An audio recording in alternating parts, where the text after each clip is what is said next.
I have my hands on the Sony a7 IV, and today we're going to be doing a portrait photo shoot to see what this camera is capable of for both photo and video. Let's get right into it. So I'm shooting with my 35 f1.4. This is a full frame 33 megapixel mirrorless hybrid camera now featuring a partially stacked sensor. We're going to be testing the image quality of this new sensor, seeing autofocus performance, overheating, readout speeds, and heaps more. As you know, I'm a long-time A7 series user and my current camera is the a7 IV. So I will also answer the question of whether or not I will be upgrading to the Mark V. Before we get into it, thank you to Sony Australia for loaning me this camera. I'm not getting paid for this review. I do not keep the gear and all thoughts and opinions are my own. The a7 IV uses Sony's latest AI autofocus chip, giving it the same AF algorithms and options found in the A1 II and A9 III. It has the same 94% coverage as the a7 IV of phase detection. I ran two tests. First, I'm using wide area continuous AF with the fastest settings. As usual, I find it does a fantastic job at keeping up with moving subjects. And second, I change it to locked on to see how well it holds focus on the main subject while ignoring distractions. Sony fine-tuned locked on in the A9 III, and I find it works really well now. You can definitely rely on this mode when shooting in busy environments. To be completely honest, for portrait photography, I have no issues at all with the autofocus of the a7 IV. There's never anything I can't capture with this camera. I've been extremely happy with performance and ratio of in-focus images. So when it comes to photographing people, just the AF improvements alone are not really enough to convince me to upgrade. Where I do find the a7 IV to fall a bit short is in travel and wildlife photography. These kinds of subjects make autofocus more challenging, so these updates should make a nice difference in those situations. Can we try like a stretchy pose? Let's take a look at image quality. I'm glad this body keeps the 33 megapixel resolution. It's the sweet spot for me with portraits, weddings, and everyday shooting. It offers plenty of detail and cropping flexibility. I'm showing you the unedited 100% crops of the photos first so you can see the true detail, and afterwards my edited version where I use my Wildfern Lightroom preset pack, which I'll leave linked down below. I'm also excited to announce I have an online natural lighting workshop coming very soon where I teach you everything I know about working with natural light. I'll leave a link for that too if you want to sign up to hear more. I'm really loving the look of these photos. I'm a big fan of the a7 IV sensor for the way it renders images, and the a7 V is just as good from what I'm seeing so far. I'm doing this entire photo shoot on the mechanical shutter as this is what I always use. And then I also want to try one if we sit like on the ledge here and get like this in the background. There is now up to 10 FPS continuous shooting on the mechanical shutter and up to 30 FPS with the electronic shutter. With mechanical shutter at 10 FPS in lossless compression, I was able to shoot around 180 RAWs before it hit the buffer. It then blacks out for less than a second and continues to shoot at 10 FPS around 10-ish shots. Rinse and repeat forever. If you're shooting RAW to both card slots with mechanical 10 FPS, I was able to shoot around 60 RAWs, then it would black out for less than a second every 5 shots or so. In electronic shutter at 30 FPS, I got about 40 RAWs before hitting the buffer. It then slows down to about 9 FPS and continues forever. I really love like this whole thing. If you wanted to stand like out here, oh my gosh, it just looks so like pretty. Yeah, I love it. And it's like the pop of purple on the ground too. You will get a bit more out of the buffer if you're shooting compressed, and you are still getting full 14-bit files even when doing continuous RAW shooting. This camera also has up to 7.5 stops of stabilization. The main photo upgrades to the a7 V are pre-capture up to 30 FPS, which I'm very happy to see as it can help you capture erratic subjects. Switched over to the 85 f1.4 GM2. I think it'd be good to get a couple of different lenses to show you. Ooh, that's so nice. Blackout free shooting with the electronic shutter only, and speed boost where you can add a shortcut button to quickly change your shooting frame rate. I'm gonna get some just above your knees here as well. I'm just gonna pop it on the ground. Hopefully I don't forget it. Sony also added features like HDR bracketing and extra noise reduction, which is interesting, but these only work through the Imaging Edge desktop app. I would much prefer if they were available in camera ideally or via the mobile app so you can see results on location rather than waiting until you're back home. I really like just sort of this little green area if you want to stand right next to that. Yeah, so this is like pretty close up.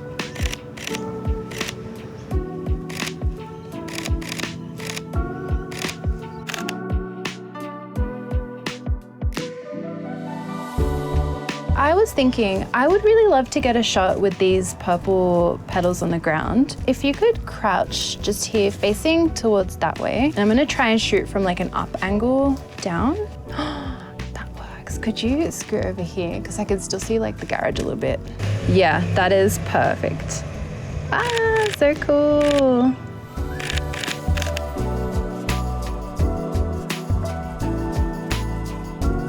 So let's talk about the build. Something that I am so excited about, because you would have seen this in my A7 IV review, that I wasn't happy with just having a flip screen, is we do now have the flip and tilt screen, which is the perfect combination. And I think this is what's needed in a professional camera. This camera weighs 695 grams. It has the same EVF as the A7 IV, the same dual card slots, and still uses the same battery. It has a mic jack, headphone jack, full-sized HDMI port, and 2 USB-C ports. Something to note is if you are an A7 IV user and have micro USB accessories for it, they probably won't work now with the A7 V due to these new ports. So for example, I have a Daidy timecode unit and my video grip that has record functions which now don't work with the A7 V. So it's great to see we have 2 USB-C ports, I really like that, but it might be a bit of a transition period waiting for accessories to be compatible with it. Next up, we have video. I want to start by saying I am so happy the A7 V has 4K 60p full frame. This is a much needed update and it's going to be great for anyone who wants to shoot both photo and slow-mo video without having to carry a second camera body just to get these shots. We also have up to 4K 120p in APS-C mode, and you can add in your own Rec 709 monitoring LUT. Speaking of, this entire review was edited using my custom Rec 709 Premiere Pro preset, which I'll leave linked down below. So while I'm happy with full frame 60p, the video specs is where this camera looks like it's starting to fall behind its competitors a bit, as other camera bodies in the same range, such as Nikon Z6 III, Lumix S1 II, and the Canon R6 III, also feature video options like internal RAW recording, ProRes, up to 8K video, and OpenGate. I was hoping the A7 V would have a bit more packed in video-wise, but let's look at what we do have. While 60p is capable of full frame, straight out of the box, the camera was set up with angle of priority switched off, which induces a small crop on the footage. This crop is meant to help reduce noise, and I have comparison shots for you to take a look at the quality because you can switch it off and capture real full frame. So all the autofocus tests and vlogging shots are in full frame 25p, and all the shots I captured of Faith are in 50p full frame without the crop. Now, onto the rolling shutter numbers. From my testing, in 4K 25 it was about 14.6 milliseconds, in 4K 50p full frame it was 14.5, and 4K 50p with the small crop, 15.2 milliseconds, which I was surprised to see it slow down a little. It's great to see they made a big improvement from the A7 IV, which in 4K 25p is about 26 milliseconds. The electronic shutter in Still's JPEG mode has a readout of around 15.1. I prefer the look of 25p full frame, even when there's more motion in the scene.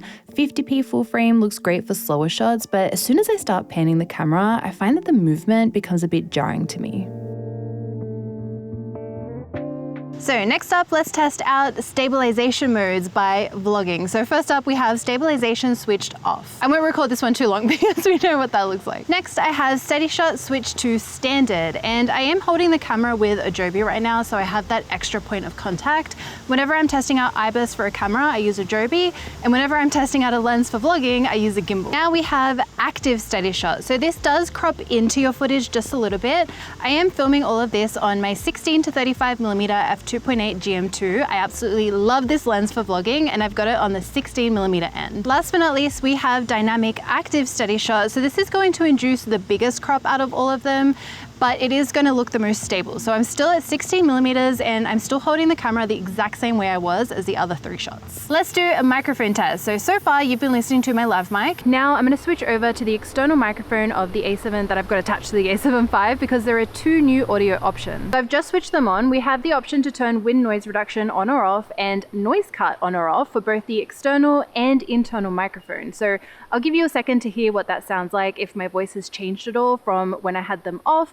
and if you can hear the wind and the background traffic noise as well. It is quite breezy today. Now I've switched over to the internal microphone of the A7 IV, and I'll talk a little bit again so you can get a feel for what that sounds like. It's still the same amount of breezy. We've got birds chirping and we've got that traffic noise in the background too. And now I've turned on both wind noise reduction and noise cut on. So again, I'll talk for a little while so you can hear if my voice changed and if it's helped to cut down all that noise. Yeah, the breeze is like really strong. I don't know why it picked up out of nowhere. It's been fine all afternoon, but it's kind of perfect for a microphone test. What about overheating? If you watched my video from last week, I am now testing all cameras I review in very challenging hot conditions. This test was done above 32 Celsius, 90 Fahrenheit, along with some other camera bodies, and let me tell you, there's been some big improvements here from the A7 IV. So in 4K 25p, I was able to record for over 90 minutes before I decided to call it a day. I got a heat warning at 1 hour, but it never switched off from overheating. In 4K 50p full frame, I was able to record up to 59 minutes before it shutting down from overheating. When you reach overheat, you can turn the camera on a few seconds later and record for another minute or so before it turns off again numerous times. I also have overheating comparisons to other camera bodies I tested. The A7 IV still has passive cooling, however they've really improved recording times. The Canon R6 III and Sony A7 IV also have passive cooling. In 4K 25p, I was able to record up to 15 minutes on the A7 IV and 25 minutes on the R6 III before they overheated. The Lumix S1 II with the latest firmware recorded for over 90 minutes in 50p without even giving me a heat warning. The Sony A7S III, I was able to record up to 55 minutes in 4K 50p before overheating, so the A7 V is now up to par with the A7S. Am I going to upgrade? Yes, but mainly because it makes sense for my work on YouTube. Having the latest body helps me give you the most accurate lens reviews and comparisons. The A7 IV is still a fantastic camera, and honestly, depending what you shoot, some people won't need to make the switch. There was a more noticeable difference between the A7 III and IV that made the choice to upgrade a lot easier. Now, I think Sony are in a tough spot because the A7 IV is still such a capable, strong camera choice. While the 5 might not be a monumental release from Sony, there are some really nice quality of life updates that some people will find useful. For example, if you find the autofocus of the A7 IV lacking, if you use the electronic shutter a lot, or if you're interested in the video features. I'd love to know what your thoughts are in the comments. Are you thinking of upgrading, or are you going to stick to your 4? In terms of price, this camera body is going to, at launch, cost $4,699 AUD in Australia, which is around $2,899 USD for my American friends. Last but not least, I have a low light test for you where I took photos at every single ISO so you can see what the noise and noise reduction looks like. These are JPEGs straight out of camera.